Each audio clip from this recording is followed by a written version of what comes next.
Hello everyone, রোজকারের মতো একটা নতুন ভিডিও নিয়ে চলে এসেছি তোমাদের কাছে। আজকে সিম্পল একটা রান্নার রেসিপি তোমাদের সাথে শেয়ার করব, সেটা হচ্ছে বড়ি আর আলু দিয়ে তরকারি। এখানে দেখো আমি 50 গ্রাম মতো বড়ি নিয়ে নিয়েছিলাম, আর এখানে 3-4টে মতো মিডিয়াম সাইজের আলু, ঠিক আলুর তরকারির মতো কেটে নিয়েছিলাম। তো ঘরে থাকা কিছু উপকরণ দিয়ে আজকে আমি আলু বড়ির তরকারিটা করে ফেলেছি। এটা একটুখানি ডাল দিয়ে খেতে বেশ ভালো লাগে, এমনি শুকনো শুকনো ভাত দিয়েও খেতে ভালো লাগে। তো প্রথমে আমি দেখো বড়িগুলোকে একটু ভালোভাবে লাল লাল করে ভেজে নিতে হবে।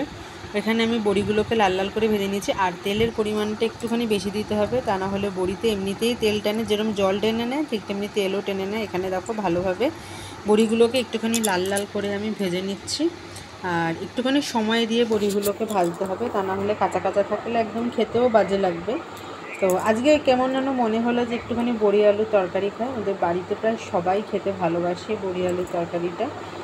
তোমাদের দাদা ভাই, আমার ছোট্ট মেয়ে সবাই খেতে ভালোবাসে, তবে আমার খুব একটা বেশি প্রিয় নয়। কিন্তু বন্ধুরা, ফ্রিজে কিছু সবজি ছিল না, তাই ভাবলাম যে কিসের তরকারি করি। তো আজকে শুক্রবার, ওই জন্য একটুখানি নিরামিষের বড়ির তরকারি করে ফেলেছি। এখানে দেখো নাড়তে নাড়তে আমার অনেকগুলো বড়ি মোটামুটি লাল লাল হয়ে এসেছে, আর দেখো সামনে থেকে দেখাচ্ছি সব বড়িগুলো মোটামুটি আমার ভাজা হয়ে গেছে।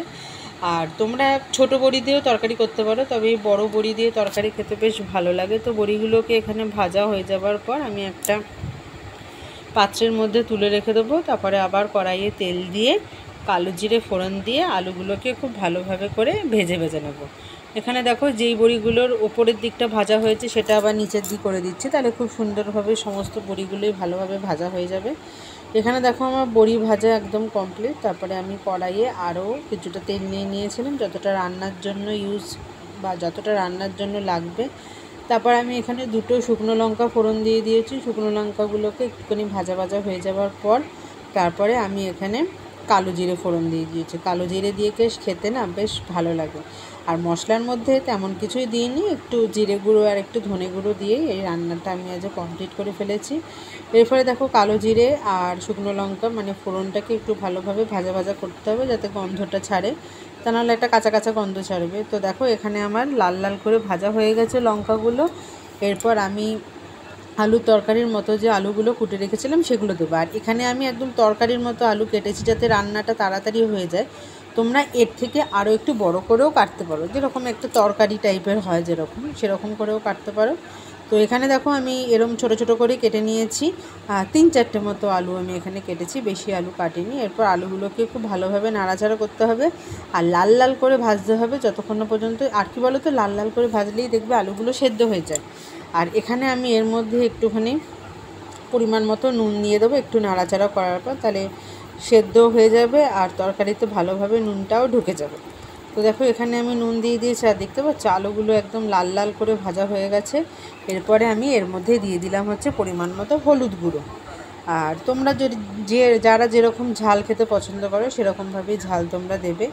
এরপরে এর মধ্যে মোটে দু রকমের মশলা পড়বে, একটা হচ্ছে জিরের গুঁড়ো, ধনের গুঁড়ো, তবে আদাও দেওয়া যায়, তবে আদা দিলে একটুখানি বেশিক্ষণ ধরে কষতে লাগে, তার কারণ আদার কাঁচা গন্ধটা আছে। ওই জন্য আমি আজকে আর আদা ইউজ করিনি, একদম জিরে গুঁড়ো আর ধনে গুঁড়ো দিয়ে আজকে বড়ি আলুর তরকারিটা বানিয়ে ফেলেছি। দেখো আমি এখানে এই ছোটো চামচের 1 চামচ দিয়ে দিলাম হচ্ছে ধনের গুঁড়ো, আর আবার ছোটো চামচের 1 চামচ দিয়ে দিলাম হচ্ছে জিরের গুঁড়ো। এবার দিয়ে ভালোভাবে নাড়াচাড়া করতে হবে। আর একটুখানি লাল লাল হওয়ার জন্য তোমরা একটু কাশ্মীরি লঙ্কার গুঁড়ো ইউজ করতে পারো। আর আমি এখানে না শুকনো লঙ্কাগুলোকে একটু ফাটিয়ে দিয়েছি, তাই আমি আর লঙ্কা ইউজ করিনি, এমনিতেই একটুখানি চিরচিরানির মতো একটু ঝাল হয়েছে। এরপরে আমি দেখো এর মধ্যে দিয়ে দিয়েছি হচ্ছে কাশ্মীরি লঙ্কারগুলো দিলে একটু বেশ কালারটাও বেশ ভালো লাগে, তাই এখানে আমি কাশ্মীরি লঙ্কার গুঁড়ো দিয়েছি। দিয়ে সমস্ত মশলা দিয়ে ভালোভাবে নাড়াচাড়া করতে হবে। আর সমস্ত মশলাগুলো দিয়ে ভালোভাবে নাড়াচাড়া করবার পর এর মধ্যে একটু জল দিয়ে দেবো। দেখো পরিমাণ মতো জল দিয়ে দিলাম। জল দিয়ে ভালোভাবে নাড়াচাড়া করতে হবে যতক্ষণ না পর্যন্ত আলুগুলো সেদ্ধ হচ্ছে, ততক্ষণ। তার আগে পর্যন্ত আমরা কোনো রকমেরই বড়ি এর মধ্যেই অ্যাড করব না, তার কারণ বড়িগুলো ভেঙে যাওয়ার সম্ভাবনা আছে, যেরকম আমরা শুক্তে ইউজ করি। তো এখানে দেখো এবার আমি ঢাকনা বন্ধ করে দেবো। আলুগুলো সেদ্ধ হওয়া উচিত, এমনিতেই আলুগুলো বেশিক্ষণ লাগবে না সেদ্ধ হতে, তার কারণ আমি বেশিরভাগটাই আমি ভাজতেই আলুটা সেদ্ধ হয়ে গেছে। এরপরে দেখো আর একটুখানি জল দিয়ে দিলাম, তার কারণ এরপরে আমি এর মধ্যে বড়ি অ্যাড করব, আর বড়ি অ্যাড করলেই তো জল পুরো টেনে নেবে। এরপরে যে বড়িগুলো আমি ভেজে রেখেছিলাম সেই বড়িগুলোকে আমি এর মধ্যে অ্যাড করে দিয়ে এরকমভাবে বড়িগুলোকে একটু জলের মধ্যে বা ঝোলের মধ্যে একটু চুবিয়ে চুবিয়ে দিতে হবে। আর এর মধ্যে আমি আরেকটু জল ইউজ করব, তার কারণ বড়ি সমস্ত জল টেনে নেয়, সমস্ত ঝোল টেনে নেবে। আর বড়ি আলু তরকারিটা খাওয়ার জন্য তোমরা অবশ্যই একটু ডাল দিয়ে খাবে, আর যারা শুকনো শুকনো খেতে পারো না, আমি এখানে একটু ডাল করে নিয়েছিলাম। তো দেখো এবার একটুখানি ফুটে উঠলে আমি এর মধ্যে একটুখানি চিনি আর একটুখানি ঘি দিয়ে দেবো, কারণ যেহেতু নিরামিষের রান্না তাই একটুখানি মিষ্টি দিতে হবে। আর দেখো আমি এখানে ঘি দিয়ে দিলাম আর একদম টকবক করে ফুটে উঠেছে ঝোলটা, এরপর নামিয়ে দেবো। তো তোমরা কারা কারা এরকম বড়ি তরকারি খেতে পছন্দ করো অবশ্যই কমেন্ট করে জানাবে। আমার বাড়ির লোকেরা তো খুবই ভালো লাগে, কিন্তু আমার যেহেতু আমি যেহেতু খুব একটা বেশি পছন্দ করি না, সেহেতু বাড়িতে খুব একটা বেশি হয় না, জানো তো, বড়ি আলুর তরকারি। তো চলো তরকারি আমার কমপ্লিট। আর একটু জল দিয়ে দিলাম, একটু নুন মিষ্টিটা তোমরা দেখে নেবে, কারণ দেখো না বড়িগুলো শুধু জল দিচ্ছে আর বড়িগুলো জলগুলোকে টেনে নিচ্ছে।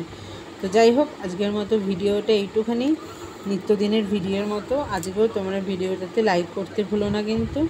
আর আমার চ্যানেলটিকে সাবস্ক্রাইব করে দিও। আমার ফেসবুকে একটা পেজ আছে অনুরাধা ব্যানার্জি, সেটাও ফলো করে দিও। আজকের মতো টাটা।